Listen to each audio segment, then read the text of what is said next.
हम आज यहाँ ये बहस क्यों कर रहे हैं? हमारा राष्ट्रगीत है, इस पर क्या बहस हो सकती है?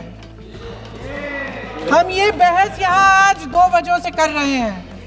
पहला कि बंगाल का चुनाव आ रहा है, हमारे प्रधानमंत्री अपनी भूमिका निभाना चाहते हैं उसमें। सर भाषण बहुत अच्छा देते हैं, लेकिन तथ्यों के मामले में कमजोर पड़ जाते हैं। ये गीत एक अधिवेशन में गाया, उन्होंने ये नहीं बताया कि क्या कौन सा अधिवेशन था। महासभा, हिंदू महासभा का अधिवेशन था, आरएसएस का अधिवेशन था। किस बात से कतरा रहे थे कि ये कांग्रेस का अधिवेशन था? उससे पहले 3 दिन पहले नेताजी सुभाष चंद्र बोस ने पंडित जवाहरलाल नेहरू को एक चिट्ठी लिखी थी, जिसका जिक्र आपके प्रधानमंत्री ने नहीं किया। देशवासियों के दिलों में ये गीत बस चुका है। 75 सालों से हमारा देश आजाद है, तो फिर आज इस बहस की क्या आवश्यकता है?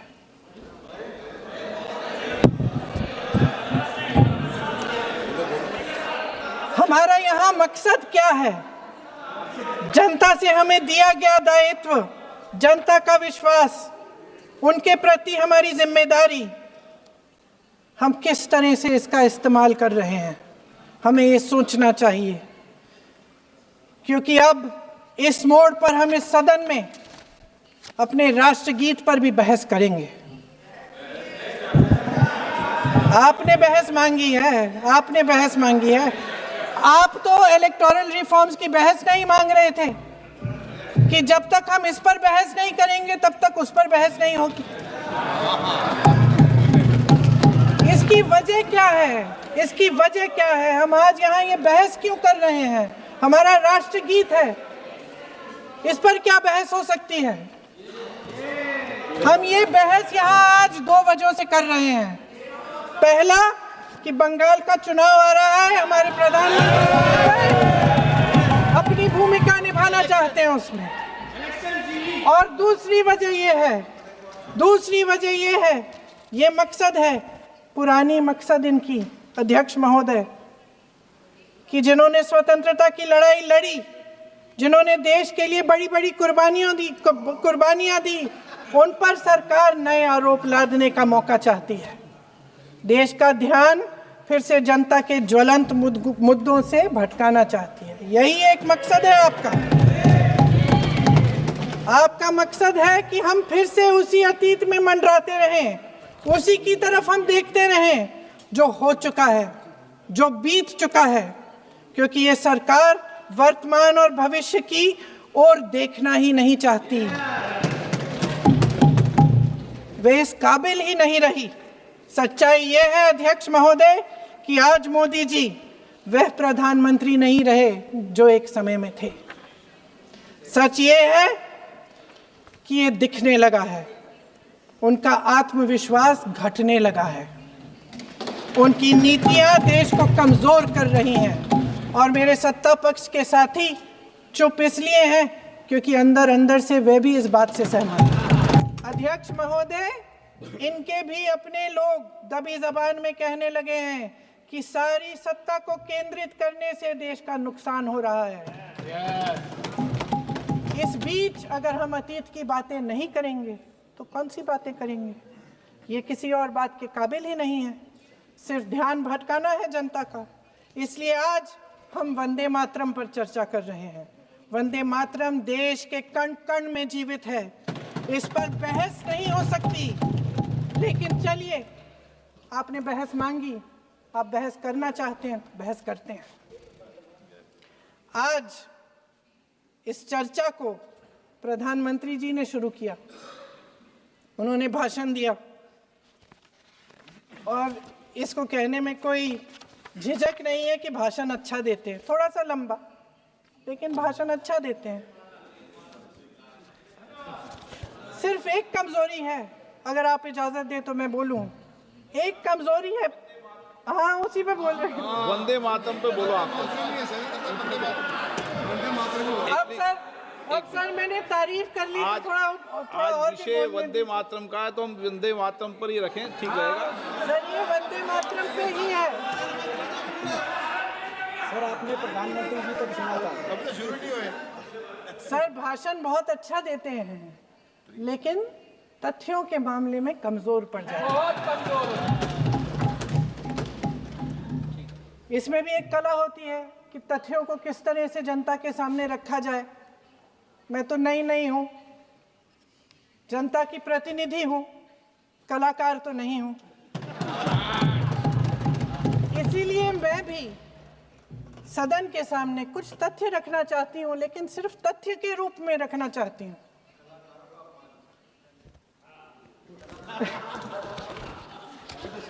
मैं उदाहरण दूं, उदाहरण दे देती हूँ। सर मांग रहे हैं सर वंदे मातरम के बारे में, वंदे मातरम की जो सालगिरह पे आपने एक बड़ा कार्यक्रम आयोजित किया था, उसमें प्रधानमंत्री जी ने भाषण दिया। उसमें उन्होंने कहा कि 1896 में पहली बार गुरुदेव रविंद्रनाथ टैगोर ने ये गीत एक अधिवेशन में गाया। उन्होंने ये नहीं बताया कि कौन सा अधिवेशन था। महासभा, हिंदू महासभा का अधिवेशन था, आरएसएस का अधिवेशन था। किस बात से कतरा रहे थे कि ये कांग्रेस का अधिवेशन था। और उदाहरण दूं कि मैं अपना भाषण जारी रखूं। दे रही हूं। जो वंदे मातरम की जो क्रोनोलॉजी है वो भी आप समझिए, जो असली क्रोनोलॉजी है। 1875 में महाकवि बंकिम चंद्र चट्टोपाध्याय ने इस गीत के पहले दो अंतरे लिखे, जो आज हमारे राष्ट्रगीत घोषित हुए हैं, मतलब जो घोषित हुए थे और जिसको हम आज अपना राष्ट्रगीत कहलाते हैं। ये पहले दो अंतरे लिखे 1882 में। 7 साल बाद उनका एक उपन्यास प्रकाशित हुआ, आनंद मठ। उस उपन्यास में यही कविता उन्होंने प्रकाशित की, लेकिन इसमें 4 अंतरे जोड़ दिए। 1896 में कांग्रेस के अधिवेशन में गुरुदेव रविंद्रनाथ टैगोर ने पहली बार ये गीत गाया। 1937 में, अब ये मैं दूसरा उदाहरण देने वाली हूँ, क्योंकि प्रधानमंत्री जी ने अपने भाषण में इसका उल्लेख किया और गलत किया, इसीलिए मैं इसके जो सच्चे जो तथ्य हैं वो आपके सामने रख रही हूँ। 1937 में नेताजी सुभाष चंद्र बोस कांग्रेस का अधिवेशन कलकत्ता में होने जा रहा था, उसका आयोजन कर रहे थे। तो जो मोदी जी ने पत्र सुनाया सदन में 20 अक्टूबर का, और कहा कि जवाहरलाल नेहरू जी ने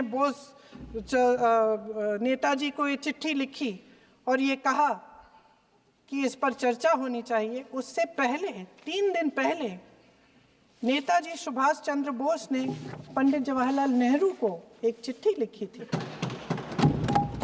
जिसका जिक्र आपके प्रधानमंत्री ने नहीं किया। और इस चिट्ठी में सुन लीजिएगा,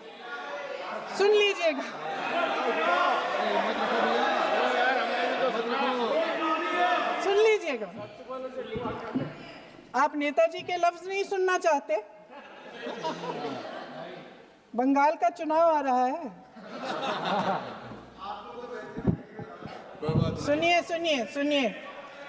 सुनिए। हाँ, कोई बात नहीं, हम तो देश के लिए हैं। हम देश के लिए हैं। आप चुनाव के लिए, हम देश के लिए हैं। हम जितने भी चुनाव हारे, हम यहाँ बैठे रहेंगे और आपसे लड़ते रहेंगे और आपकी विचारधारा से लड़ते रहेंगे। अपने इस देश के लिए, अपनी इस मिट्टी के लिए लड़ते रहेंगे। आप हमें रोक नहीं सकते।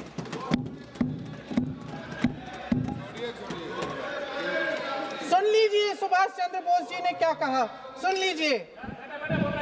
My dear Jawahar, reference Vande Mataram, we shall have a talk in Calcutta and also discuss the question in the working committee if you bring it up there.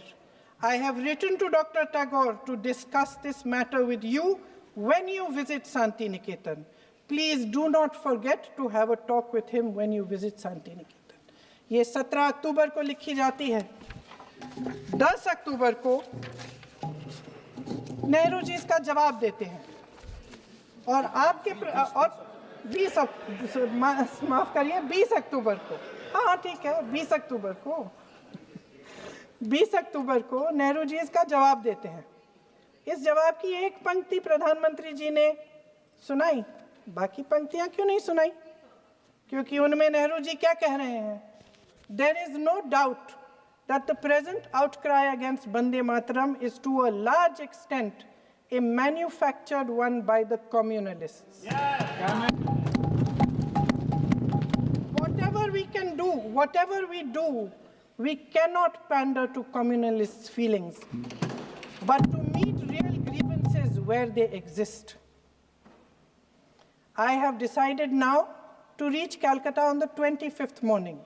This will give me time to see Dr. Tagore as well as other friends. समझ रहे हैं आप?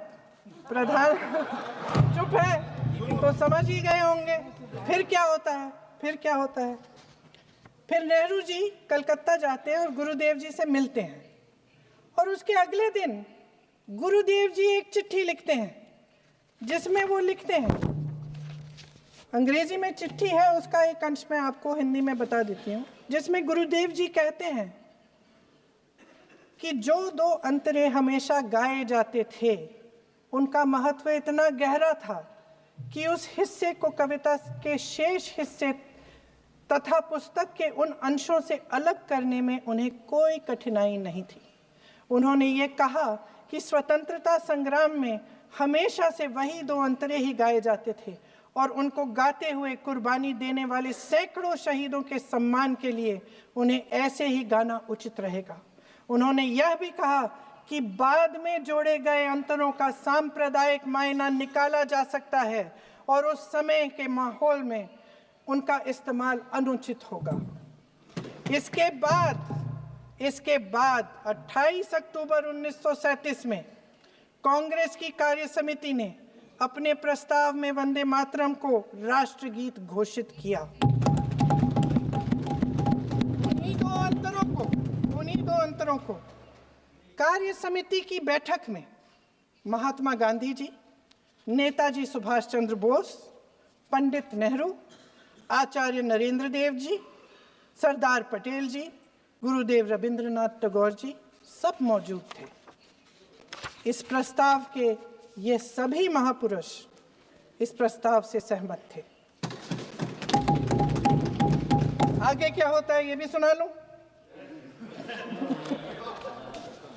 भारत की आजादी के बाद जब इसी गीत के इन्हीं दो अंतरों को 1950 में डॉक्टर राजेंद्र प्रसाद जी ने संविधान समिति में भारत का राष्ट्रगीत घोषित किया, तब लगभग यही महापुरुष मौजूद थे। इनके साथ साथ B.R. अम्बेडकर जी भी सभा में थे और इनके साथ साथ मेरे सत्ता पक्ष के साथियों के नेता श्री श्यामा प्रसाद मुखर्जी भी मौजूद थे।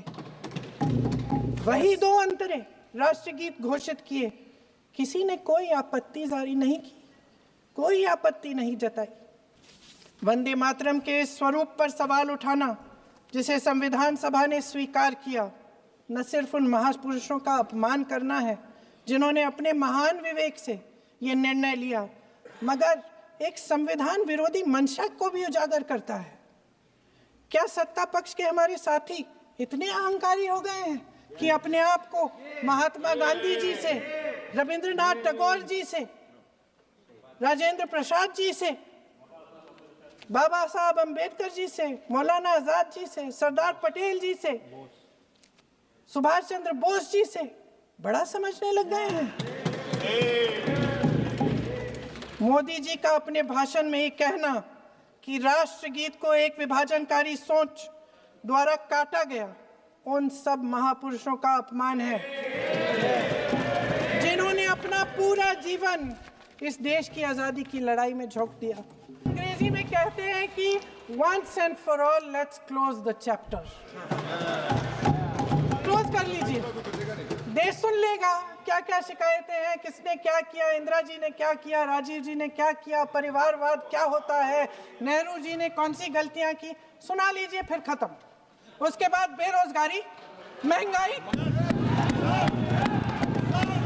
महिलाओं की समस्याएं, जो पीएमओ में हो रहा है उसकी बातें, उसकी चर्चा, जो बैटिंग ऐप के बारे में हो रहा है पीएमओ के अंदर, आप सदस्य प्लीज, जो एप्स्टीन फाइलों में आपके मंत्री महोदय के नाम निकल आए हैं, माननीय उसकी चर्चा करेंगे। आप अध्यक्ष महोदय जी, सच्चाई ये है कि इनका शासन दमन का शासन है।